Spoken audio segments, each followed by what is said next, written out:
What's going on, everybody? Johnny Manic from Manic Skates. I've had some people reach out to me and ask how I screen print my skateboards.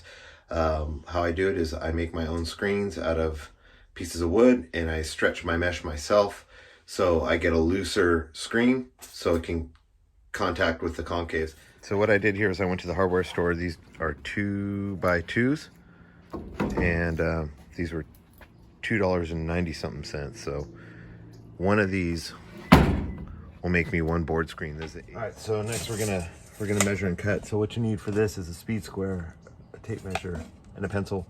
Basically, measure out 24 inches twice, get a line, and then 17 inches twice, make the line, cut on the lines.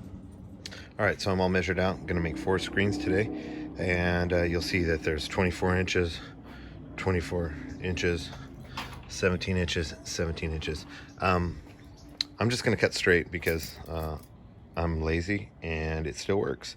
But if you want to get, cut those diagonal lines and do it the right way, they say, go for it. But this way works too. It's easy. All right, so now that we got everything all fastened in place, I'm just gonna cut through all 4 of them at once because it's faster and easier. Get some dust protection, some hearing protection.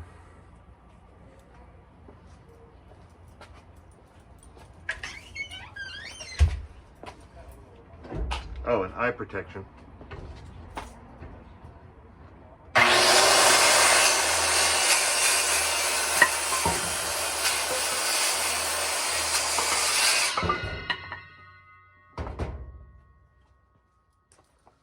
So just keep doing that till you're all cut up.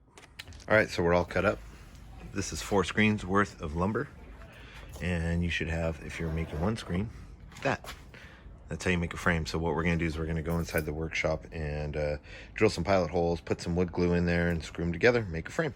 Okay, so we're gonna assemble the frame. I just used some little clamps and a speed square. I'm gonna drill a pilot hole through the side, get some wood glue, pour it in there, and get a screw, put it through, and just build the frame.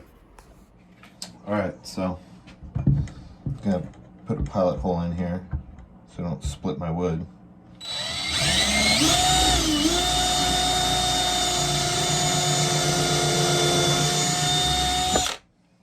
All right, now I'm gonna put a little bead of wood glue just to kind of keep this all together. I mean, it's just skateboard glue. I put a little excess glue in a little bottle, a little bit of glue there. Put this back, square it up, get my clamp back on, and we are ready to glue, or to fan. Ready to screw it on. All right, let's put this in.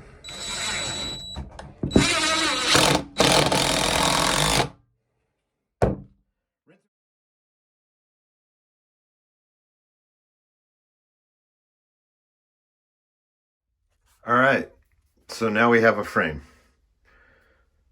You might want to sand it with an orbital sander because you don't want to get splinters when screen printing, but this is it. Okay, you could skip this step if you don't want to, but I don't like splinters, and this stuff is pretty rough around the edges, so I'm gonna palm sand it with some 120 grit sandpaper.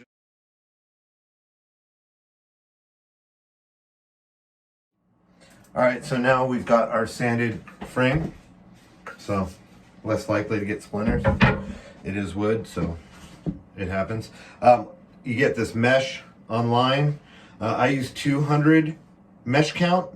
It seems to let less ink through. I've tried using some lower mesh counts and kind of ends up blotchy. So I'm no screen printing professional. I just started kind of doing this, but this is what's worked best for me so far. I haven't tried anything larger, but 200 works good. Get online. Same with this fabric. It's almost like a canvas, like rope. You can get it by the wheel. You get that online as well. You'll need a staple gun, scissors, and somebody tipped me off to these little clampers, and you'll see why in a minute. I was pulling my screens without clampers. You can do it by hand. You just got to be like you know, pull really hard. I found that with these, it's much more consistent. So the reason you need this fabric is so your mesh doesn't pull through the staples. See, take a look at that. So if you've tried to staple it on without this stuff, it just rips right through. So save yourself the trouble.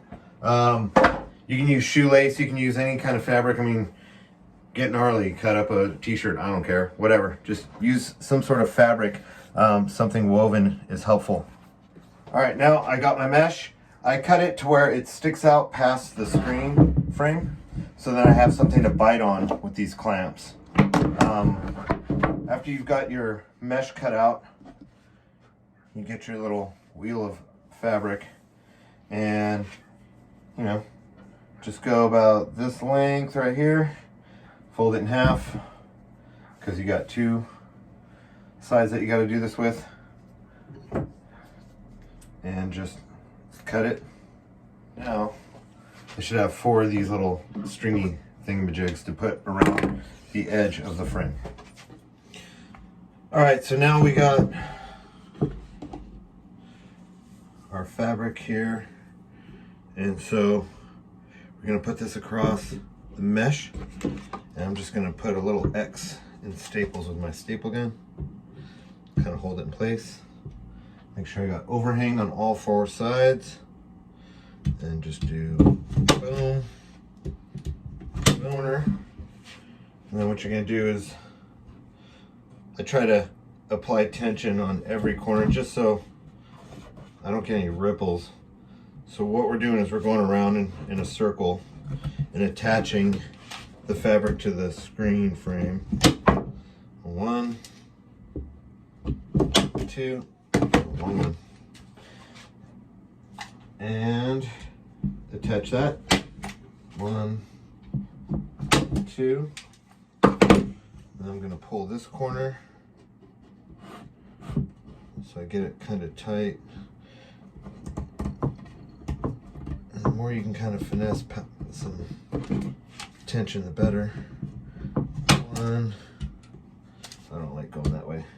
You don't want to puncture your screen before you can get it done. Go around here.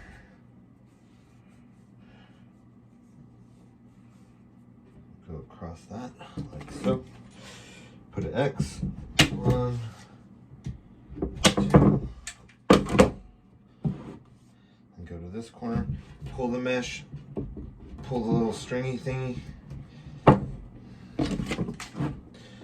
put an X. 1, 2.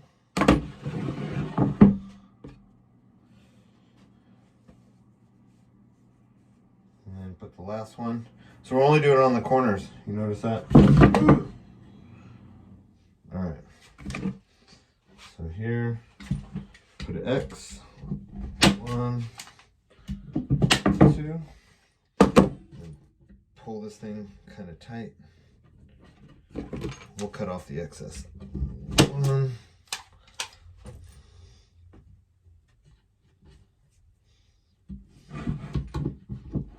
2.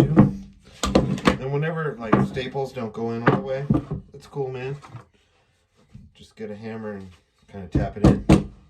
You can hit it hard. If I do that, my stupid phone will fall. But anyways, that's how you get this all on. And it should look like this. So 4 corners, 2 staples each. And you know, it's pretty loose right now, but it'll get tighter. But that's how you start the process. Okay, so before I start pulling with tension, I'm going to do like an L, XY axis.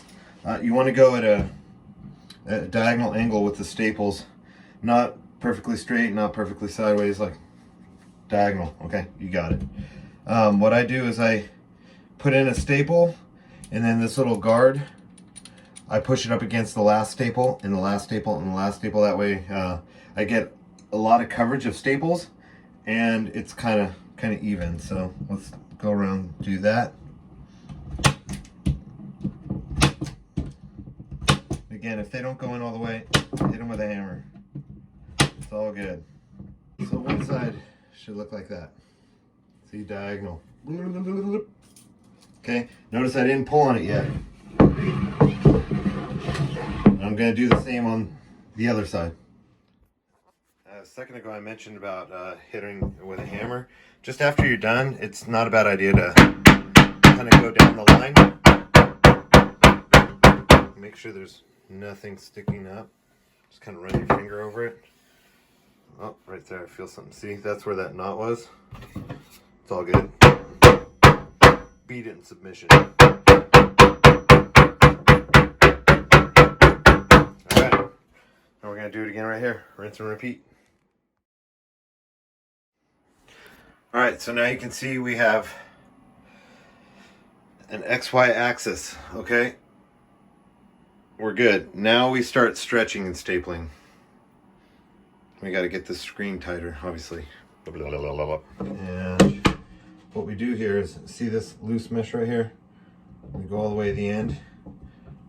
We get a good pull. Now again, you can do it by hand. Just pull tight. Pull really tight. It helps to have a second set of hands. If you have a friend that can help pull while you staple around the edge, right on. That's how I did it for my first screens. They work just fine. I found that with one set of hands, this seems to get me a little bit more consistency. So, and it has like a cool little like round roll edge, so you can like roll it down. So you do it in pieces. So here's my little thing. I'll pull it down, pull it tight, and start working my way around the screen. And that's going to need a hammer.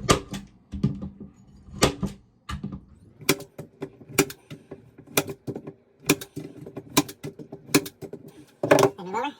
Grab another chunk of the mesh. Pinch. Roll. Pull it tight. Keep working your way around the screen.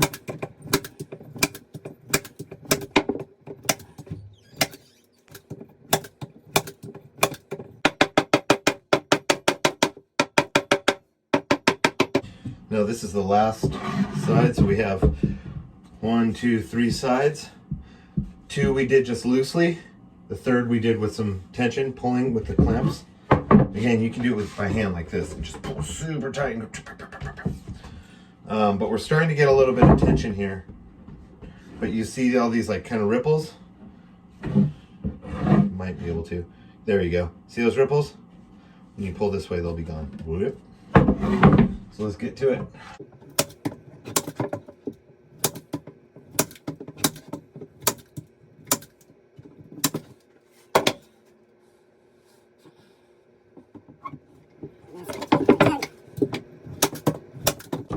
All right, and this is something that I do before I degrease the screen. So before I was having problems that like these, see how tight this is? Look, it's all smooth. After using it for a while, I was noticing that this was getting looser and looser. And obviously what was happening is the screen was starting to pull through the staples slowly over time. The last time I made screens, I got some wood glue and I ran it along this like shoelace thingy and pushed it in, and it kind of made like a little cement bond with the wood, the mesh, and this fabric. Now I've been using that screen for a couple months, and it's still just as tight as it was the day that I started using it. So I'm no professional, but if you got some glue and you're a skateboard builder, right? Put a bunch of that glue on here. So I'm just gonna go like that. More glue. So this is multi-bond, multi-skate, which is basically Titebond 3. And when I wash the screens off after using them, it stays. So I know it's water-based glue, but it does have some water resistance properties according to the label, I guess. All right, so this thing's all dry. The glue's dry. We hit it with some water. This is called degreasing. So I'm gonna put a little bit of dish soap to help get that grease off.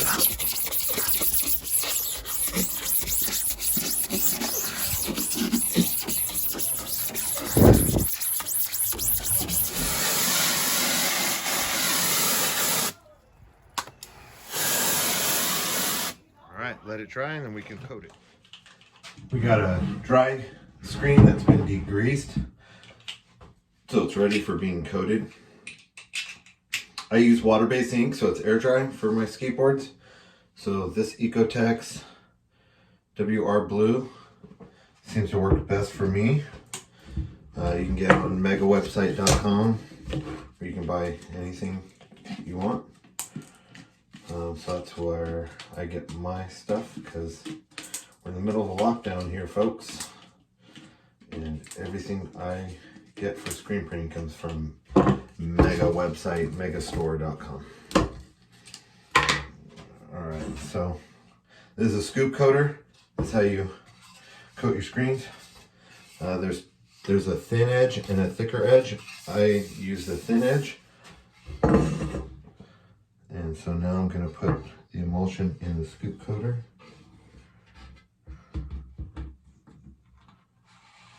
Doesn't take much. Alright, so there we go. We got the emulsion in the scoop coater. What I do is I tilt it until the emulsion hits the screen, and then I do a pull up, and I do a second one to kind of clean it up. And then I flip it and do the other side. Same thing as last. Push it into the screen until it hits the screen. Once I have full coverage of the emulsion, I scoop up, and when I get to the top, I let it go back so it falls back in the screen and up. And then a couple cleanup scrapes to kind of just get any of the excess off. Ooh, I see some spots that could use a little cleanup.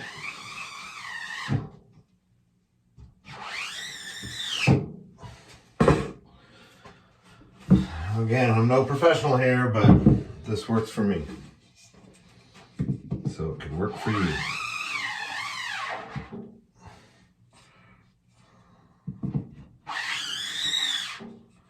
Alright. So this is what it looks like coated. Sweet. This is my super high-tech, super fancy drying rack. 4 rattle can caps. You want to have it where the screen print area is up top, so that anything that drips through on the bottom side, not the side that you're going to pull a squeegee, because you don't want bumps and stuff. So we'll let that dry overnight. So we have this sitting in the sun to develop. Put it at 12:29, 11 seconds. It's winter time here, so the UV is only about 3. I normally in the summertime put it in for about a minute, but since the UV is so much lower in the winter time, I'm going to try 2 minutes. I know that may be a little long, but I've had pretty good luck in the wintertime doing it for 2 minutes. So we have this in the sun. Got the piece of plastic on there holding the screen. You don't want light getting under the film. And then I have a piece of foam under the screen to push the screen up and the plastic down, so it's pinching. This is how cavemen do it. Okay, so hit it with a little bit of water. We had it in the sun for about 2 minutes. That's a little bit longer than I like, but I don't trust the UV strength today very much.